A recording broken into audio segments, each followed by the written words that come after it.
না না ভাই পুলিশ না। লাইভ বন্ধ করেন, লাইভ বন্ধ করেন। হ্যাঁ মোবাইল লাইভ বন্ধ করেন। আমি খেলা লাইভ করতেছি। মোবাইলটা দাও। গাজীপুর সিটি পেজ থেকে আপনাদেরকে স্বাগতম।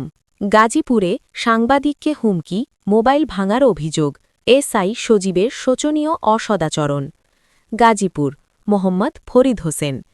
গাজীপুরের হাতিয়াবো মাঠে পেশাগত দায়িত্ব পালনকালে জেএটিভির জেলা প্রতিনিধি ফরিদ হোসেনের সঙ্গে পুলিশের উপপরিদর্শক এসআই সজীবের চরম অসদাচরণ ও ভয়ঙ্কর হুমকির অভিযোগ উঠেছে।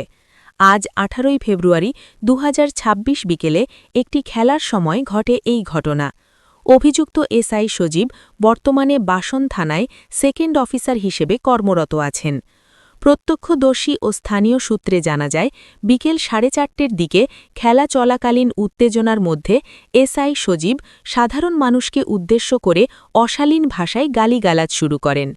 সাংবাদিক ফরিদ হোসেন তার আচরণের প্রতিবাদ করলে এবং সংযম দেখানোর অনুরোধ করলে তিনি ক্ষিপ্ত হয়ে সাংবাদিকের দিকে তেড়ে যান।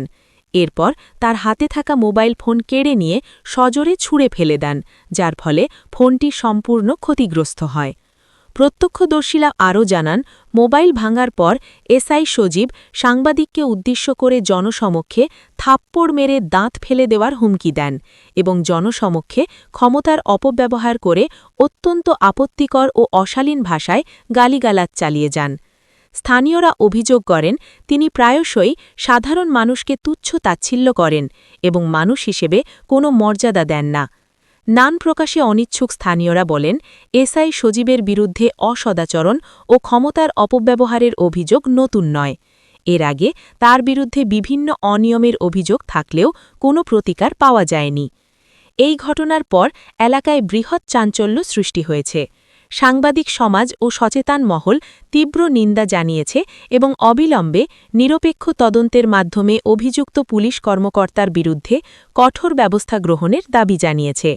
তবে এখনও সংশ্লিষ্ট কর্তৃপক্ষের কোনো আনুষ্ঠানিক প্রতিক্রিয়া পাওয়া যায়নি।